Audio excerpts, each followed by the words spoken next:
welcome everyone. So that I'm not talking just to the screen here, I'm going to go back to the main screen and hopefully you can see me now in my lovely high school library. I've been here for district school meetings all day, so I got a chance to break away and meet with you all. And I'm looking forward to sharing this opportunity with you and hearing all that you have to say. As you may have seen from the opening slide, this presentation, while I might be the presenter, it also is for you and is with you. And I hope to learn as much as I'm able to kind of impart. So it's a kind of a 12. Nature's Dozen has 12 things, and basically what we're going to go through is I'm going to introduce 3 of them and then come back to this screen where then hopefully you can interject and ask questions and share ideas as well. Just to give a little background, my name is Peter Dargatz. Last name rhymes with targets, so it really works well for those learning targets you have in your classroom. Dargatz targets works out really well.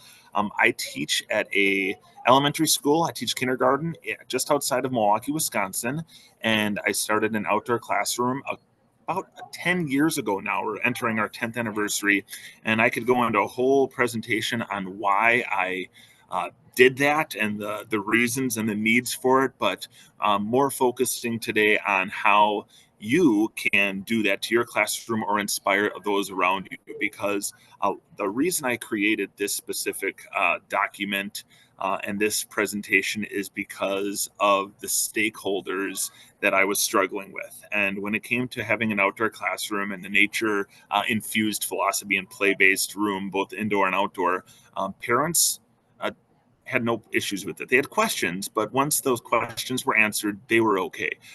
Kids, of course, loved it and benefited from it greatly. Administrators kind of saw it as a, hey, this looks good for our district.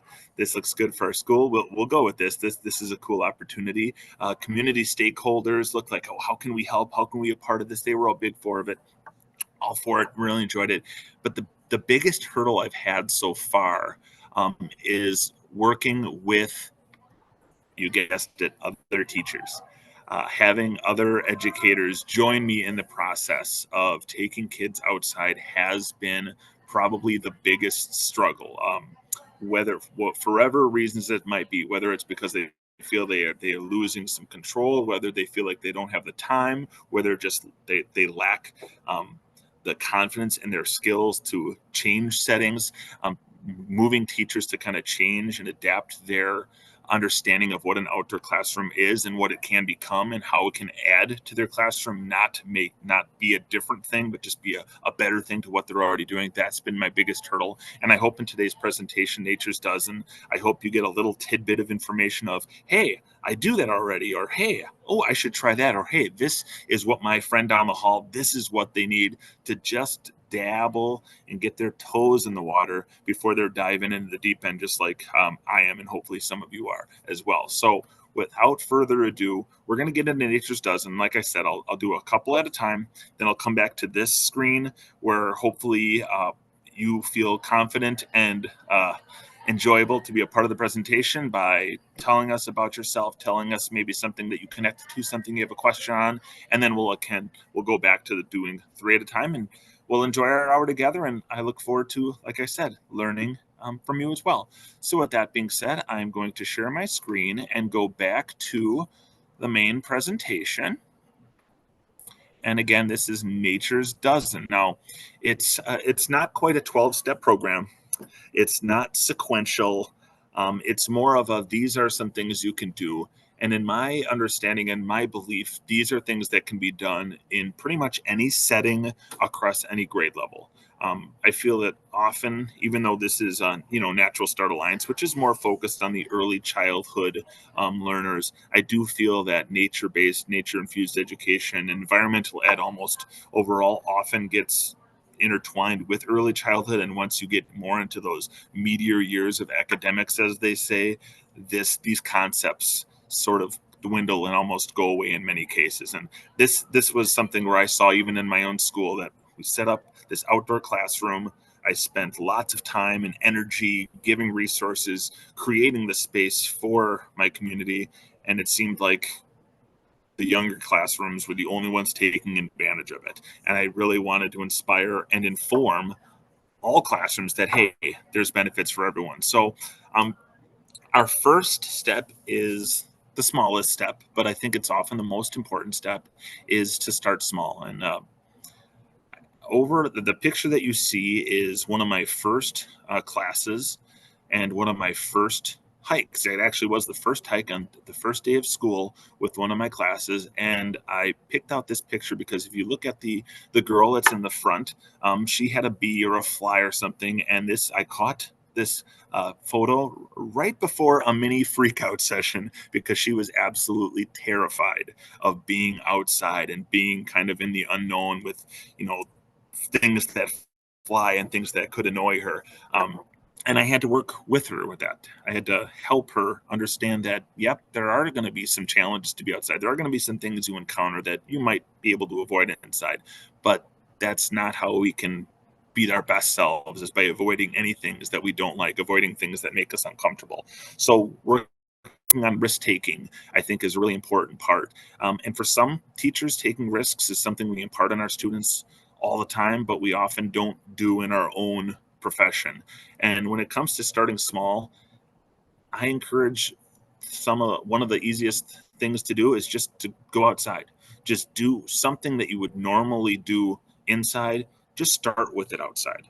Whether it's reading a story, whether it's going for a walk, whether it's drawing, kind of observing and drawing, with something that you might do in your inside classroom, start doing that outside and just seeing what opportunities arise. The kids will definitely provide learning opportunities that you wouldn't expect, but you can build on their interest, you can build on their engagement and create an opportunity for them to be fully and more engaged and in charge of their learning. And when they take ownership and pride over their learning, it's amazing how much less you have to battle them in certain responsibilities. So starting small, I think, is just something that often gets lost because people see an outdoor classroom as this huge thing and it's this huge philosophy change, and there's all these steps and precautions and things they have to prepare.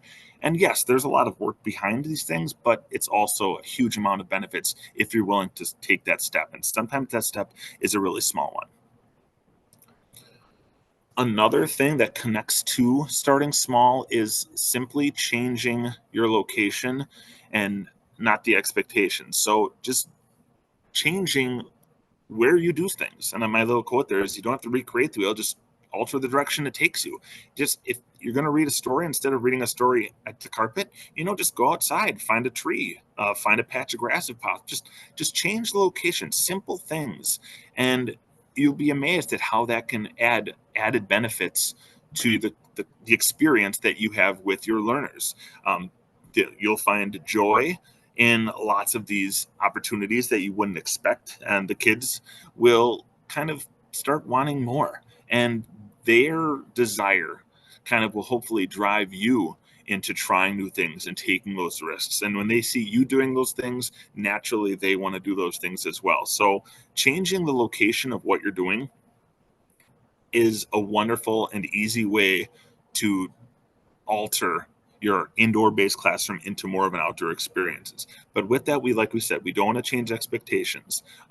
We'll talk a little bit more about that later, how the outdoors does bring a new set of things into the mix, but you still want to have expectations and have the students know that, yes, this is outside, but this is still our classroom, this is still our area of learning, this is still, we're a classroom community to be safe and kind and focusing on growth. So changing your locations is huge. Another one, here is our third one, and this is something that I know I've spent a lot of time with other teachers on, is making our experiences in the outdoors a routine. I've often seen teachers who I've been happy to take advantage of going outside, but have used it solely as a reward. And when you set that expectation that it is a reward, then it's like a prize. It's like something that the kids have to earn. It's something that the kids have to perform for to get. And in my true beliefs, being outside and experiencing nature-based principles of learning is not something kids should earn. It's not something that kids should get. It's something that is a right. They should have it automatically. They shouldn't have to work towards it.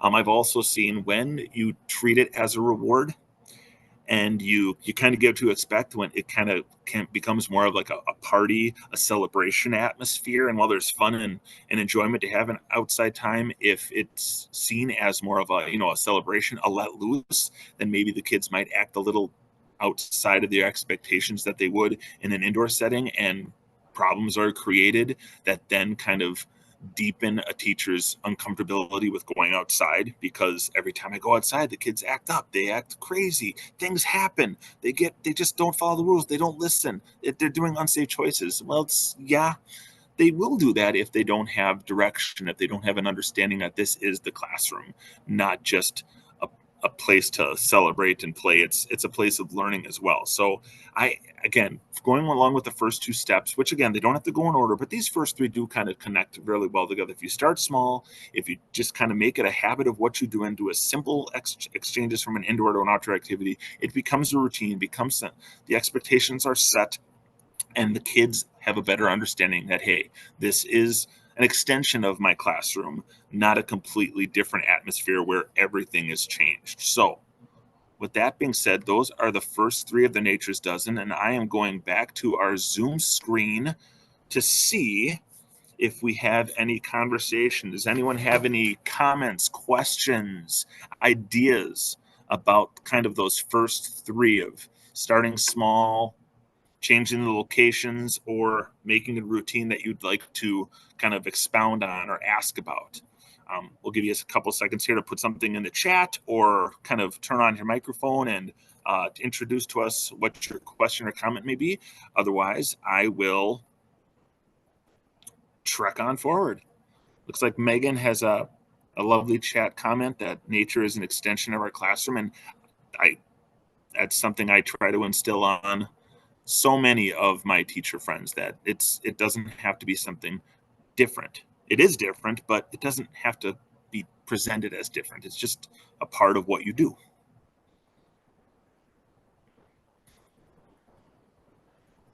All right. I'm getting some of that end of the day vibe here. So we will keep on moving. Let me share my screen and head back. Looks like there are some people in the waiting room. I'm going to let them in. And we're going to share, whoops, sorry. My computer's acting a little funny right now. I'm going to share my screen and go back to our presentation and continue forward. So we've talked a little bit about getting started with taking a classroom outside. And once you're there, it's important to understand that there are certain things that are out of your control. The outdoors provides lots of nuances and things that maybe you weren't expecting. And that is sometimes scary. It can be sometimes a bit overwhelming, especially when teachers kind of control and being in charge of their environment is kind of something ingrained in our brains, that it's hard to let go of that in some situations. But we want to make our classroom as child-led as possible. And when you're working with Mother Nature, that can be tricky. Now, I always say Mother Nature, the indoor classroom or the outdoor classroom involves Mother Nature, and you're not learning in Mother Nature. You're not learning about Mother Nature. You're learning with her. She's right there with you with all the things you're doing. She's part of your classroom. And Mother Nature can sometimes be a little finicky, and she can make things a little bit different for you. Now, I live in Wisconsin, and we get to experience all four seasons, often in the same afternoon. So we have to be able to be flexible, and we need to be able to roll with Mother Nature's punches, because, as I said, their obstacles are just opportunities in hiding. We've got to understand that, things aren't always going to go exactly the way that you expected or the way that you want, and you can't just let that stop you. And this also goes with how you plan or how you lead maybe an outdoor activity. When I first led my first outdoor classroom experiences, I was very kind of tried and true to that first one of the earlier statements I said, where I just changed locations. And I basically tried to do exactly what I would have done outside or inside. I thought, well, I'll just do the exact same thing outside. I won't really change much except where I go outside. And that didn't quite work. I was still very stuck that I wanted the kids to learn about this, and we were going to talk about this standard, we were going to learn about this topic. And that all kind of went away when a kid found a caterpillar. and they found a caterpillar, they saw something that was intriguing to them, and I remember trying to pull them away from that experience because it didn't fit into what my goals for the lesson were, my goals for the activity. And you have to be, as an outdoor teacher or in an outdoor experience, and in these outdoor experiences, you have to be willing to, let Mother Nature present herself in a way that you can take advantage of, and maybe keep that in your pocket. What are my kids interested in? How can I incorporate that into the classroom in maybe a more traditional way? How can I really get these kids engaged? And a lot of it is just by observing them and seeing what drives them. And then, yes, putting in the work to bring that into the classroom in any way you can. And Mother Nature presents so many opportunities that we often don't necessarily overlook if we're stuck on doing our own thing. We have to give this to children and let Mother Nature and the kids kind of figure out what they want to learn about. And then it's our job to wrap the curriculum, to wrap our lessons, to wrap our activities about those opportunities, not to try to fit the kids into what we want them to learn. It's a matter of what they're going to find out, what they want to find out. We just have to make it work for our responsibilities. And that can sometimes be problematic. We have, as teachers, we have certain responsibilities depending on different settings, whether you're in a an independent school or a private school or a public school, or all sorts of different schools have maybe different roles and different responsibilities. But I'm in a public school, so I have a lot of responsibilities and tasks that are required to be completed that I don't necessarily, I don't want to say agree with, but maybe I don't feel are the best developmentally for the children that are under my care that I serve. But because it's a part of my job, I have to find ways to do it. And taking kids outside and giving them chances to play and explore can be time consuming and often seen as, well, what are you giving up? What are you taking away? What are you not accomplishing because you're doing these things? Sure, it's great for kids, but what goes away? And turning that understanding or that misconception around is that, yeah, these kids are getting what they need to get, and they're getting so much more. And so when you are a proactive problem solver, you can understand that, what, there's things that are going to happen that maybe I wasn't expecting, and that maybe might be seen as a problem, but they're really not. And one of the best pieces of advice I got from one of our district leaders when I presented the idea of creating this outdoor classroom in this unused parcel of land behind our school, they said is anticipate problems. Be ready to attack any problem that a parent might have. And so I, I, I spend a lot of my problem solving on sticks and ticks, because a lot of the questions kids have or parents have about their kids is regarding safety. And what about kids and sticks? Are they going to run with sticks? Are they going to use sticks as swords? All those sort of things. And what about ticks? We have, ticks are on not a fun part of nature, but they're there. And so when I knew that that was going to be where a lot of my questions and concerns come from, I had to say, okay, how can I turn this potential problem into a possibility? So I used ticks as an example, and I knew ticks. It was scary for kids to think about having a tick, and a tick that could be embedded, and a kid that's sucking their blood, and all these things that can be very scary for kids and scary for parents, and had to turn that into a bit of a learning opportunity. So I figured, well, the best way to be proactive about ticks is to learn about ticks. So we learned about ticks from early on. I showed kids ticks when I found one. I took dice, and the dots, I just added little legs to make them look like ticks. And we showed them pictures of ticks, up close ticks, embedded ticks. We just learned about ticks, what they are, what they're doing, that they're trying to survive, and this is how they survive, and made them much less of a scary thing and more of a, oh, well, this is just a living thing trying to get its needs met. And yes, I don't want it to get its needs met on me, but I understand what it's doing, and I understand that there are things that I can do to prevent it, whether it's stay out of tall grasses at times, whether it's tuck in your pants and your socks, whether it's wear bright clothes, whether it's doing proactive tick checks, all these things that I would teach and work with the kids at, and in turn they would teach to their caretakers, and before you know it, those parents felt, okay, my kids yeah, they're still going to be exposed to these things. I can't guarantee that they won't have a tick on them at some point in the year, but at least my kid feels comfortable and they understand it and they have a better comprehension of what to do in that situation. By the end of the year, getting a tick was kind of a badge of honor. Kids were like, "Oh, I didn't get one yet. Oh, was it embedded? Like, oh, I found one at home. Or, oh, my sister had one. Oh, it was really cool." And all these things where you had, of course, those 5-year-old boys who then were purposely trying to find, well, I know ticks live in the tall grass and I know they like this, so I'm going to stick and roll around in the tall grass because I want a ticket. I haven't had one yet. And they kind of felt left out.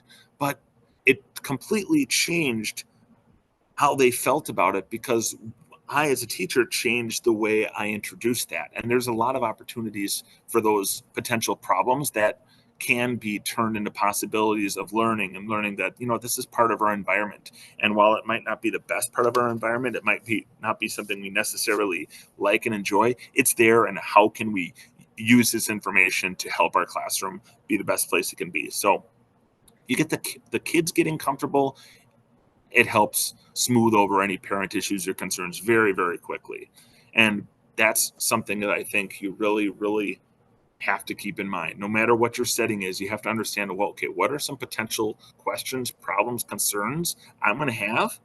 Because there's going to be plenty that come up that you might not even be expecting. But what are you able to embrace or impart on your students and your families to get them ready, and really understanding the difference between risks and hazards? That is huge, because if parents understand the difference between risks and hazards, and kids can kind of get a better understanding of that, then it makes life as an outdoor teacher much, much easier to handle some of those problems. Because, well, risks, there are certain things that risks are good, but when they start transferring into hazards, or when there's things that are completely hazardous, that's something that's totally different. And often those terms do get confused. But risks are very, very good and an essential element in an outdoor classroom. And another essential element is flexibility. And that means you need to, like I said, expect that things are going to happen that you would not expect. The unexpected things are going to happen, and you just have to embrace them. You've got to enjoy them. You've got to kind of release that grip that you have to be in charge of everything, and understand that if you let students take the lead, facilitate their learning environment, they will start getting those skills that will transfer into the regular classroom, that will transfer into their regular life, and those 21st century skills, those 4 C's of communication, collaboration, critical thinking, creativity. All those things are such an integral and important part of being outdoors if you allow them to come to fruition by just giving kids the opportunity. And life is like a box of chocolates, just like Forrest Gump said. When you go outside, you don't quite know what you're going to get, and that's okay. You can plan for whatever you want to plan, but Mother Nature has a way, and kids have a way of kind of taking their experiences and tweaking them in a way that fits their needs. And so you just have to be ready to roll with that understanding that, what, it's okay. There are going to be certain things that I have to be willing, that aren't going to go the way I expected, aren't going to be going the exact way I wanted, but that's okay. That's part of the joy of an outdoor classroom, is that every day is different. You can go to the same spot every day and see something you didn't see before, and experience something you hadn't experienced before, even in the exact same spot. So, with that being said, we are halfway through our Nature's Dozen. So, I'm going back to the screen to see if we have any issues. And it looks like we have. Yes, Anne mentioned the picture of the kids on the snowy down tree trunk is like so many pics that she had taken. That is my favorite tree. Um, this presentation isn't necessarily about assessment, but one of my favorite assessments we do on one of the first days of school year is the fallen tree assessment, where I give some general guidelines on safety around a fallen tree, and 3 points of contact and all that good stuff. But then I just watch, and you can right away say, okay, who is listening? Who are my risk takers? Who are completely terrified? Who are have maybe spatial awareness issues, and you give them a tree to climb on, and you just learn so much about kids in just a short amount of time that kind of transforms who they are and what you can continue to work with them at. So any questions or comments about our class? Some chat just came up. Oh, thank you, Megan. She wishes every classroom teacher could get this pep talk. Well, well, that is very, very kind and humbling. I feel that this, to me, is common sense. It's just a matter of giving kids what they need. And when you put children at the focus of your decision making, of your understanding, and of what you do in the classroom, then a lot of the principles of play-based, nature-based learning they're just there. It's just a matter of fighting through some of the muck and the hurdles that are often thrown our way. But when we put kids first, then it makes sense to do a lot of these things. All right. It looks like we can move forward, so onward we go.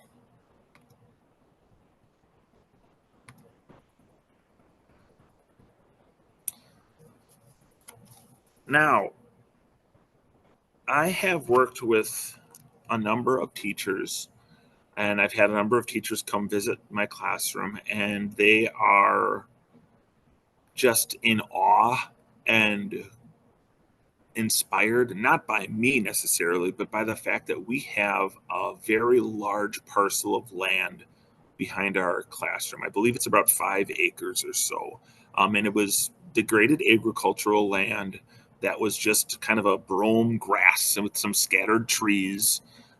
And that's when I decided to turn it into an outdoor classroom. I had to write my own, I called it my dissertation without the actual pay raise, but I spent a whole year doing research, writing up a document that I could present to the powers that be in my district to be able to use this land as an outdoor space. And through a variety of hurdles, that eventually was done, and I got to, take my lawnmower and mow a path, and it started off that way. And since then, have created other paths, and the kids have created other paths. Some of it we've restored with prairie, some of it we're reforesting. We've had a nature play area that we've built out there, and when teachers come see that and hear that and kind of see it over time, they're just in awe, like, oh wow, of course this is easy for you. You have such a beautiful space. You have such a beautiful land. Well, if I had this in my classroom, I would do it too. And I wish I believed them, because I have a staff of, we're a kindergarten through fourth grade classroom with usually 4 or 5 sections, so upwards of 20 classrooms. And even though that lovely parcel of land is just a few steps away, it's very underutilized, in my opinion. And there are many times where teachers or students, excuse me, families of students that I've had have come back to me years later or a couple years later and say, hey, my kid never went on the trail in the classroom in this grade, or they went out for the first time in 3rd grade and they remember doing that 3 years ago. And it's like, what can we do to get more people out there? And you can lead a horse to water, but you can't make it drink. And that's kind of how I felt sometimes, is that I've tried to give so many resources and things and ideas and inspirations to anyone that it can be this simple. But that was kind of the motivation for a presentation like this, that, you know what, it doesn't have to be this big production.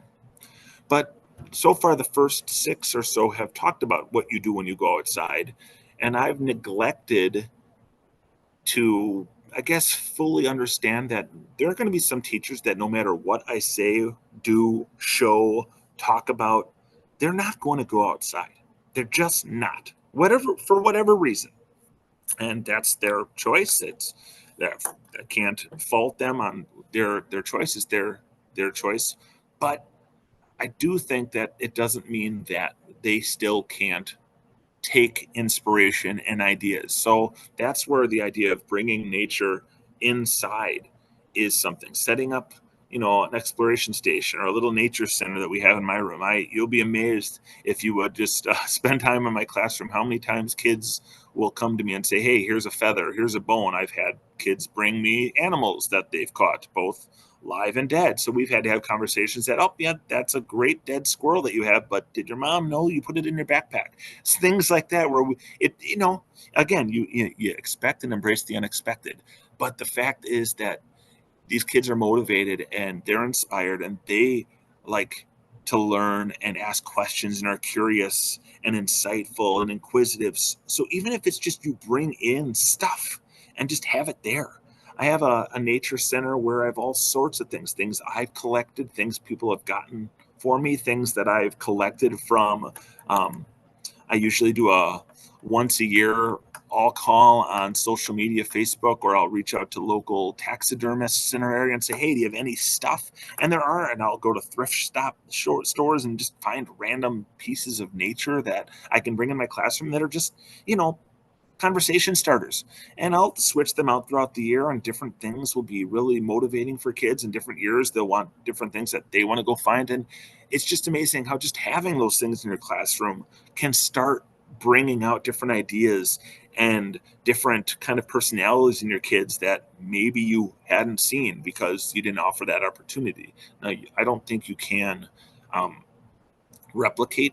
I don't think it's going to be as impactful as going outside. I think being outside in nature is a wonderful thing, but I also live in Wisconsin. So when a former teacher of mine gave me basically a skeleton or the shell of an armadillo, said, do you want this? Yes, I do. We don't have armadillos that just are around Wisconsin. So putting that in my classroom, that opened up a whole nother thing. And so there are elements that we can go outside and all we want on our trail. We're not going to find an armadillo, but we have one in our classroom. And it's such an awe-inspiring thing that the kids just love getting a kick out of. So there's times where you have to think differently. And they always say, think outside the box. And I always have heard, and people have told me that I try to destroy the box. And if there's a couple books that by Jed Derryberry. If you're not familiar with him, he has written a couple books. I can't remember. I'm drawing a blank on who his partner in crime is, but they talk a lot about destroying the box and how it needs to be completely destroyed. She's gonna be so mad at me that I can't remember her name right now, but that's okay. It's okay to try something different. It might not go well, but you know what? Life is about learning from your mistakes, and you can't learn mistakes if you're unwilling to try to make them. And so that's a thing that's really important for us to take, that try something different, bring some things in from nature, have kids make a little collection, have them they can write about things that they find, they can do a sensory thing. There's so many connections to what kids need. And another thing that I like to always talk about with this is we have to keep in mind that we're doing these things not to necessarily check a list off of this curricular concept that we need to teach, or this assessment that we need to understand, that these kids need to understand. We have to keep in mind the bigger picture, that taking kids outside and using nature is building a better person. There's so much research about how it helps with social emotional stuff, it helps with psychological stuff, there's spiritual connections to it, there's the skills of academia. Those academic skills are enhanced through these experiences. They build those skills that they can use in the more traditional classroom settings. So we do have to understand that, yes, it might feel like it's taking away time from things we're required to do. It might seem like difficult or hard or uncomfortable, but it's not about us. It's about these kids. And you give them the opportunity, you give them power. They're interested, they're engaged, and we can use what they show us in these settings to improve the way we connect with them. And it's all about memories over memorization in my classroom. And I want those kids to, remember catching that toad more so than remembering how to write that sentence or how to put that spell that sight word. Yes, we want them to learn to do those things, but we also want them to just love learning and just experience learning in a whole new level. So it's not, this is kind of one of my soapbox opportunities here, but I think we have to really realize that, okay, we're building more than just number crunchers and data sets. We're really building our future, and we have to give them the best opportunities to grow the best way they can as a whole child. And nature is proven time and time again a great way to do that. So don't be afraid to give that power to those little people. And you might say, well, if I give them those opportunities, I don't have time. It's the time. We don't have time. We don't have time. There's no time. I need more time. I think you hear that a lot. Well, cross-curricular integration is a wonderful thing, and incorporating into nature, it can be super, super helpful and super, super easy to collaborate as fellow classrooms with other classrooms, to collaborate as student with nature, but to find ways to double up what you're doing and kind of use those kill two birds with one stone mentality and work smarter, not harder. And using those resources that you have to teach and have to work on, and saying, oh, how can I use nature to do this? And when they do this, they'll benefit on this, and they'll do these. So whether it's something, a simple activity like when we talk about kindergarten, something as simple as color identification and patterns, and you just go out and you collect leaves and you learn all about those ways to compare, to find similarities, to find differences, to find patterns, to find differences in size, differences in color, differences in different types of leaves. Just so many things in things that normally we just see as a tool, like leaves fall on the ground, not a big deal, but they offer so many different perspectives. And while leaves are one thing, there are so many things in every outdoor setting that can be used if you go in with an open mind and just say, you know what? Yeah, this will work. And like I mentioned before, bringing nature inside, I'm sure every one of the classrooms that's out there, you have those plastic bears or those plastic counters that you use in math class, and those will work. But maybe you go collect acorns, or you go collect sticks, or you go collect something in nature and use those as a way to kind of bring nature inside and get more natural experiences by taking kids outside to do those same activities. You're going inside to count by 20. All right, go outside and pick up 20 leaves. You're going out inside to make measures and measure outside. Okay, go outside and measure different sticks, or find sticks of different lengths and compare and put them in longer to shorter. So many ways where nature can enhance what we do and also be used cross-curricularly. So it's another really, really cool opportunity to use nature as a way that benefits you and your kids. So working smarter, not harder. All right, we are 3/4 of our way there. So we're going to come back to the main screen and see if anyone has any questions or comments. Peter, there Oh, was a we couple have of some. questions Excellent. in the chat. Let me take a look. All right, so I'm sorry, my computer is acting a little wonky, as it likes to do. How do you deal with the frustration? I'm now in my second school. I built my second outdoor classroom. I'm frustrated almost daily. I try to focus on my own forest kindergarten group, although I'd love to spread the. Yes, and frustration is a lovely part of education that we often all deal with. Now, I'm assuming your frustration is the fact that other adults aren't following through and trying different things. If that's wrong, feel free to correct me. But like I said, there's only so much you can do. Um, a lot of it has to be motivated by other people. Now it does help to get administration on your side.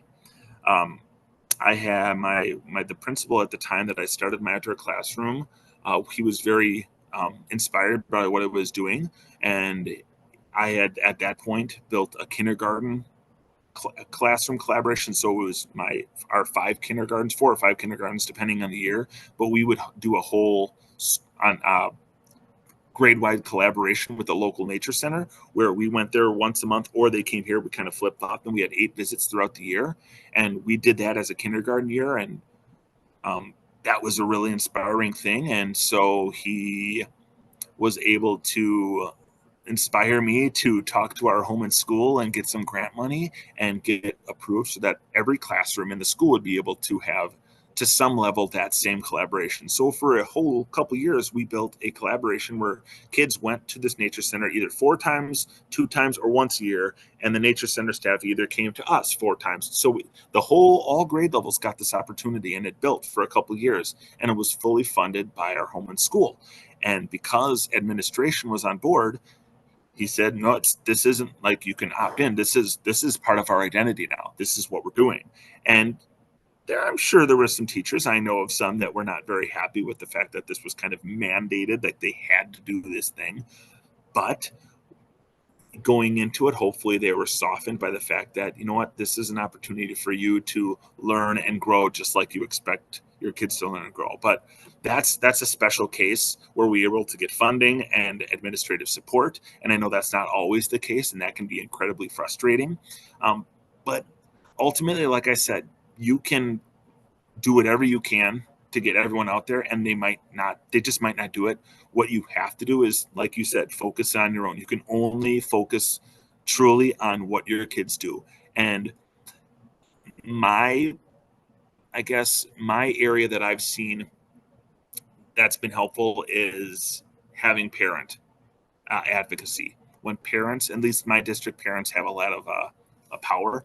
If my parents push it and want the idea, and are vocalizing how they want it, then that tends to be a little bit more than just this kindergarten teacher saying, "Hey, you should do this. It's good for kids." So I probably have made some enemies or people upset with pushing them to do things and then having them hear it from administrator and parents. But ultimately, when you're doing what's best for kids, you're willing to take a little bit of heat. And so I've taken that heat, and I've been okay with it.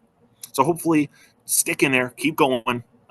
You can't make it, you can't force it on anyone, but if you get connected with the right people and the right setting, then hopefully they can push that positivity in a good way, and hopefully you'll see some progress.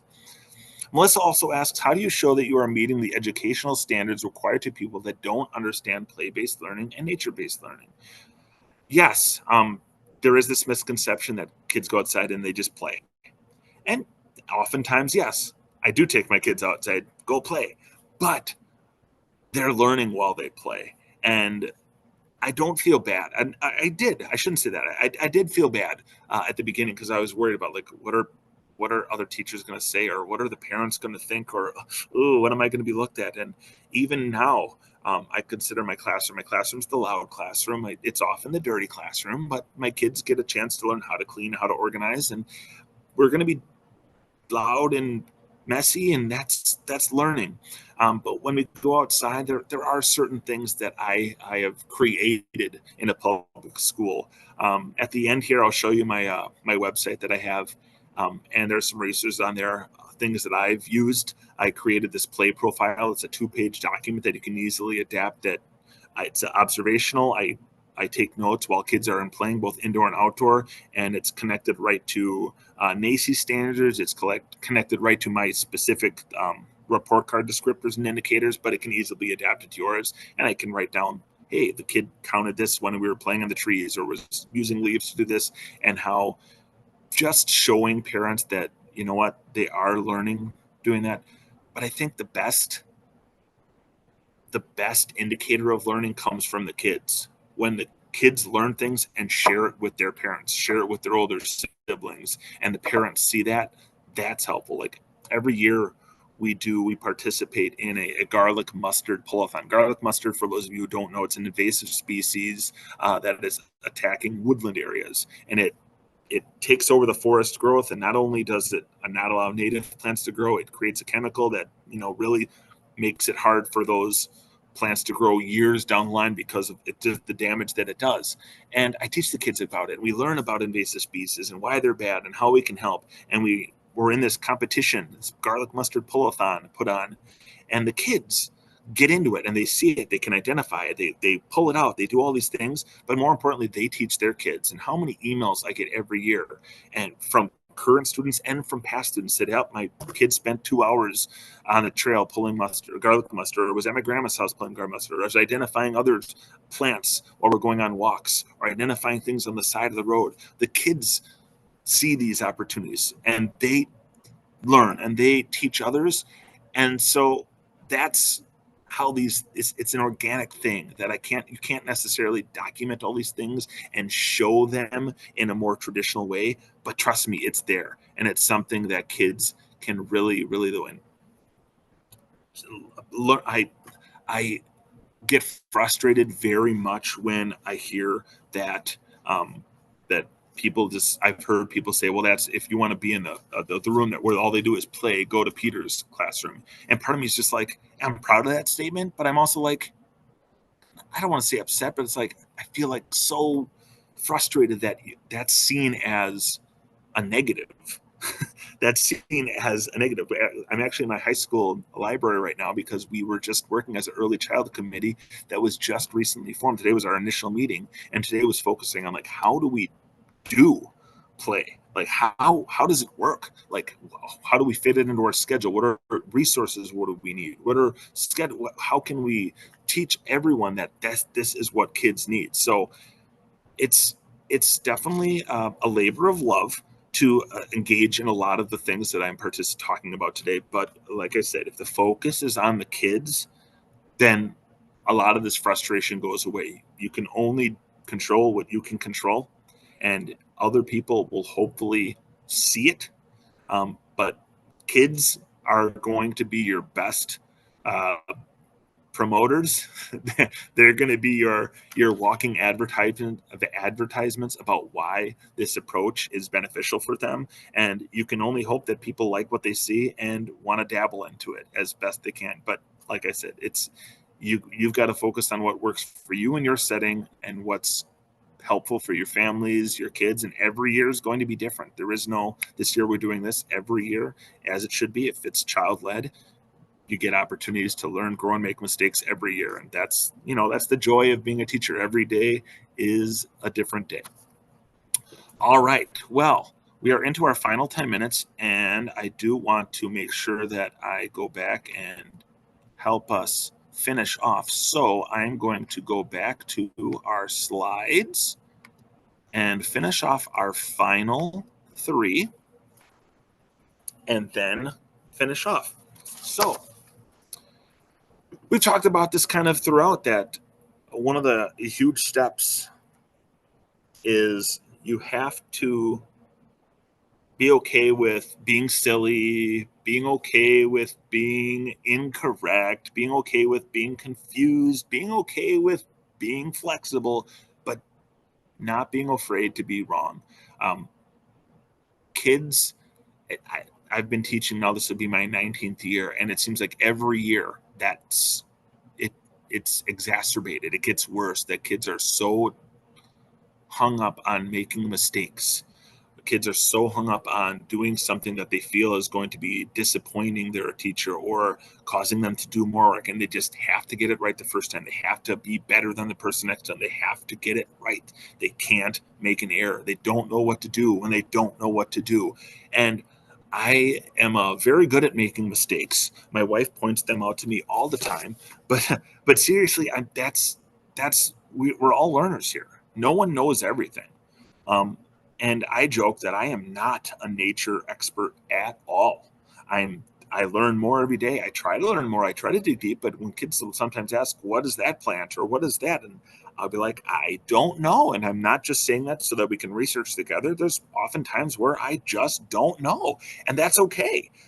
We have to be vulnerable and understand that, hey, we don't know things. We're growing too. Just because I'm older and taller doesn't mean I'm bigger and better. It's we're learning, and we can learn and grow together. So if you can make mistakes and let them not bother you and be okay with not knowing every single answer and teaching that to those kids, then that's something that they can hopefully meet grow more comfortable with over time. It's certainly not a flip the light switch and it changes, but I think it's certainly something. I will use this moment to shout out the book Little Tree by Lauren Long, Loren, Long, Long. It is my favorite book, probably one of my favorite books of all time. And it's a very simple, and I said air quote simple when I said it because picture books, I've tried to write them. They are the most difficult thing I've ever tried to do in life. I have so many stories that I've written and so many stories that I've submitted and so many rejection letters. I could make a whole book of those. But Little Tree is an amazing book about taking risks and being okay with being uncomfortable. And I read it to my kids on day one. I read it to families on parent information night. I've read it to teacher presentations like this. I've read it to administration. I've read it in every setting. I think it's just such an important, simple concept, but it goes such a long way. So don't be afraid to be wrong. It is a natural part of what we do. And then another step is to work hard. This is not easy. Teaching is not easy. Learning with kids is not easy, but to work hard and play harder. And by that means, I mean to make sure you give plenty of opportunities to play. There's so much research in the world of play, and I'm probably preaching to the choir here, but lots of research says that if you're not going to play for 45 minutes, a minimum of 45 minutes of kind of fettered, just 45 minutes, let the kids go, then you might as well not give them any time, because they need that time to, process and plan and understand what they want to do, and then actually have the time to go ahead and do it. The term unstructured play always bothers me, because unstructured to me gets people see that as being like wild and crazy and chaotic, and it's not unstructured at all. Kids know what they're doing, and they might not know how to get there. They might not know the most efficient route, but they've got a plan in their head when they're playing. We don't see it, we don't understand it, and even if we try to get them to explain it to us, we still might not. But we have to give them the time to work through that, and for them to unwind and map out so that they can learn those skills. Erin Kenny from posthumously, just a wonderful woman, Cedar Song in I think California, on the West Coast. But one of her quotes, and I don't know if this is her quote or a quote that she read somewhere else, but she wrote, "Kids can't bounce off the walls if we take away the walls." And so many times I've said that to people. I'm like, yeah, like, we're asking these kids to do these things that are unnatural, things that they don't want to do, things that are very frustrating for them. And when they don't do them, and when they act out, we get upset, even though, well, it's kind of not the kid, it's the system. Kids want and will do good. They're not actively finding ways to do these things. They might be doing things that they need to do, and they might not be finding the best useful ways to find that need, but there's a reason for that. And we've got to find out, what can we do? And a lot of that can be worked through in play. And so there's, again, so much research out there in play, and in bringing in play, and bringing in play into the curriculum, and bringing play into every setting, so that it's not seen as an add-on. It is the way of learning. So work hard, but definitely play harder.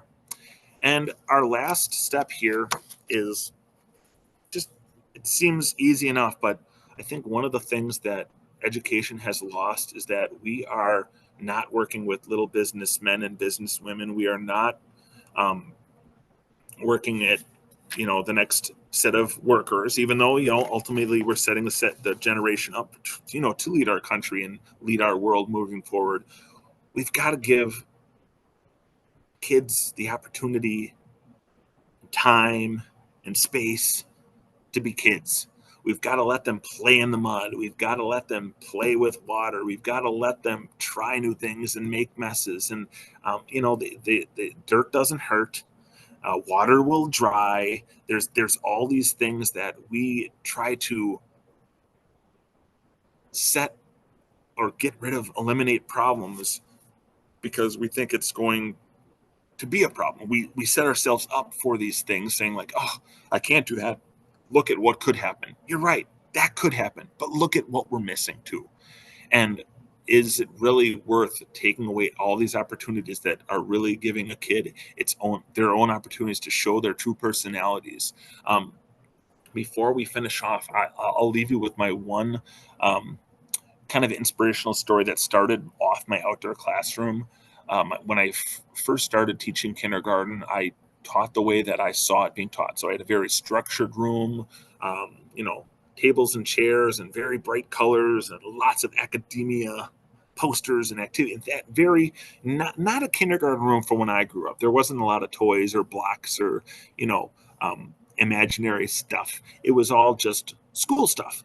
And that's just the way it was. And I had students that they lived up to that. They just because they can doesn't mean they should, but they could, so they did it. And I had one student who was the shining star. Everything academically she could do, she was amazing.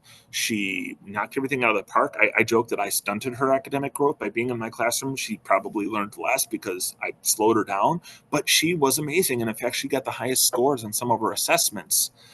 So I got recognized at a school board meeting for, I didn't do anything, to be honest with you, but because she was in my class, look at what I did. Well, when the year was coming to an end and we were just in survival mode, excuse me, I thought, well, you know what? Let me bring some of those things I brought out for awards. Let me bring out the paints and the toys. Let me bring those things out. And I brought them out for those last couple days and weeks of school. And wow, did I see my classroom environment changed. The kids that were quiet and usually like fought me on everything and were like just stubborn and hard-headed and naughty as I thought, they're really taking a lead in the classroom and showing me a side of their personality that I never allowed them to show before, because I took away all those things that inspired and motivated them. But this shining star dulled. She didn't know how to problem solve. She didn't know how to initiate play. And that's where I realized, you know what? I'm teaching them ABCs and one, two, threes, but I'm not readying them. And I need to change. And that's where I was inspired to turn more of a play-based environment in my classroom and that's where I found the nature. And that's why my classroom is an ever-evolving, nature-infused and play-based classroom now. And I hope that today's presentation maybe gave you a little bit of nugget of knowledge that how you could do it as well. So leaving you here now, if you have any questions, feel free to reach out anytime. My website is there, peterdargatz.com. I have it's my email. You feel free to email questions, concerns, ideas, things that you have. If you want any resources that I have referenced, I did write a book a couple years ago, came out right during COVID. So perfect timing. But that book I'm very proud of. And it kind of talks, it's like as my editor wrote it, it's a textbook written as a narrative. So she left out a lot of my really, really bad jokes, but that's okay. I'll tell them to you some other day. So with that being said, it looks like we are nearing the end of our time, and we've got some chats here. Let me just see if I see anything that I can quote. Lots of thank yous. Excellent.